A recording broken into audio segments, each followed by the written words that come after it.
Hannibal Lecter there. Well, you know, have you met any... have you met any I couldn't possibly comment. Okay, just wondering. But there is a point here that about chess, about knowing when to hold and when to push, is really important in a general sense, because many people, myself included, have lost games that we could easily have held if we just waited, sit back, wait to move. No, we have to go for it, don't we? Too compulsive.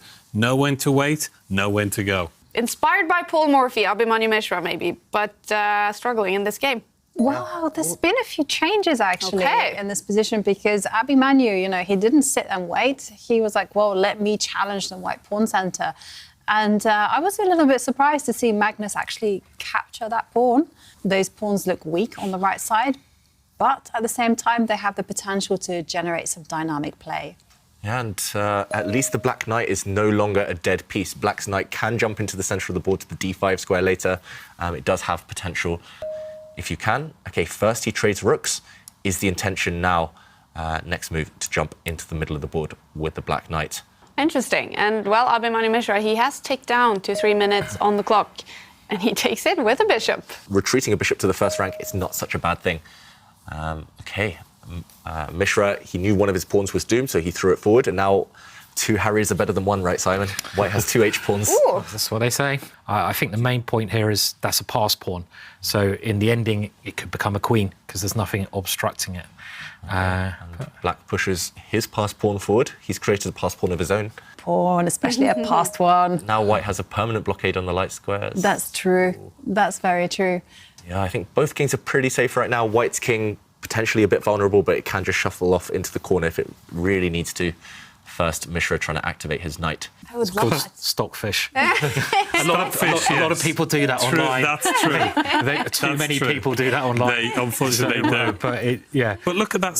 Look at that intense look. I mean, that's frightening. That's really, really off-putting. Yeah. I'm sure he doesn't mean it, but he just has that fixed glaze. Yeah. Taking some prisoners? Perfect day. I'm taking no prisoners. OK, no prisoners. Yeah, not yeah. Should I say then Happy Jubilee Day? How do you... It's in June. Oh, OK, so it's not yet. It's No, like the preparations, 3rd to the 5th though. of June. But I will remember. Yeah. All right, we do have some moves, and Magnus did decide which way to go with his bishop. Yeah, and I really like what Mishra's done on the last move, at least. I think it was a very necessary decision to jump in with the Black Knight, and there has been a trade, so let's check out what's happened. And, OK, Magnus not getting greedy and allowing a pawn to survive. So if we backtrack just one move, we see that in this position, Black's Knight, yes, it's on a great outpost, but it's not really affecting play. You need to get rid of White's bishop pair. That is the #1 priority. The longer the game goes on, the more powerful they'll become. So still roughly in the balance, Mishra's fighting back after a very difficult position. Good time, David. 15 seconds, is that right? Wow, OK. I mean, let's go back to the players, actually, because the clock is going to play a big, big factor. I think it's... You move it 2 squares, it's defended by the bishop, and here it goes. Yeah. It's running. So strong, that pawn. And it could... OK, you've got to try to guard it with the bishop. The bishop does control the queening square of White's pawn, but the bishop is also very loose there. It's in a pin. There could be some nasty tactics like queen check, and everything gets traded off. So, if Black just takes a timeout, pushes a pawn, OK, he pushes this pawn, that's important, but then a check, as Simon says. Yeah, and a very strong current one. position, as Ivanka mentions, this is...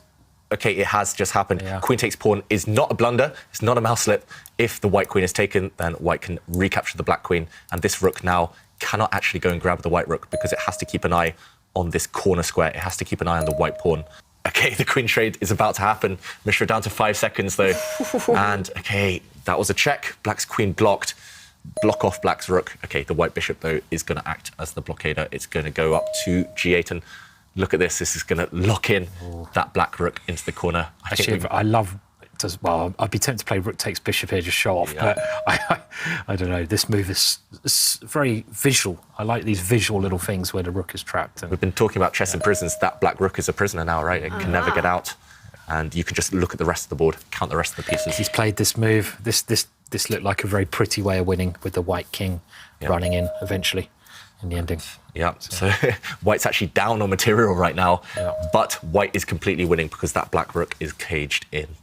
And the black pawn in the middle is going to drop sooner or later. I like you're kind of saying it's like they don't exist. It's like it is true. Yeah. It certainly is. It's actually better than not existing for White because that white bishop takes away some squares from the black king. White's bishop actually plays an active part. Black's rook is a passive.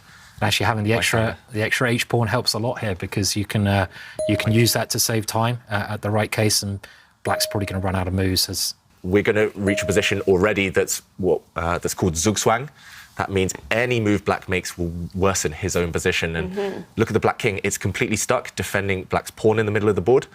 Sooner or later, black's running out of moves. There's nothing else to do. Black's king's going to have to give way, and white will just use his king, take the black pawn in the center, and start darting towards the black rook. But does he need to take that black pawn before he starts running forwards? Yes. Aha. He'll wait until black runs out of moves. He'll take that black pawn in the center, and then the white king will go towards that black rook. It's game over. There we go. The black king had to move. And Mishra is trying to adopt a formation we call the opposition, where black's king blocks off white's king from moving forward. But again, as Simon said, white can wait sooner or later with this pawn. That is a very useful pawn. We talked about those two Harry pawns. This one is actually doing the winning... and is it now Zugzwang already, or are we getting there? It will be in the next move.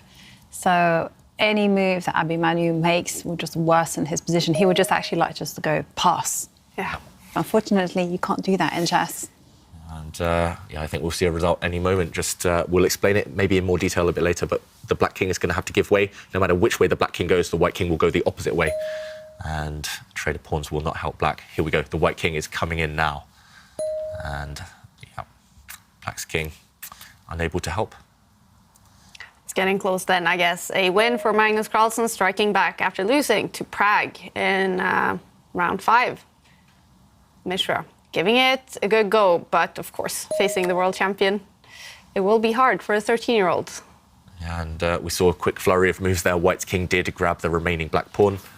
And it's not only one pawn that black has to deal with now. All of those white pawns are pushing forward. And you can tell on the body language, Magnus knows it's winning, and Mishra gives up.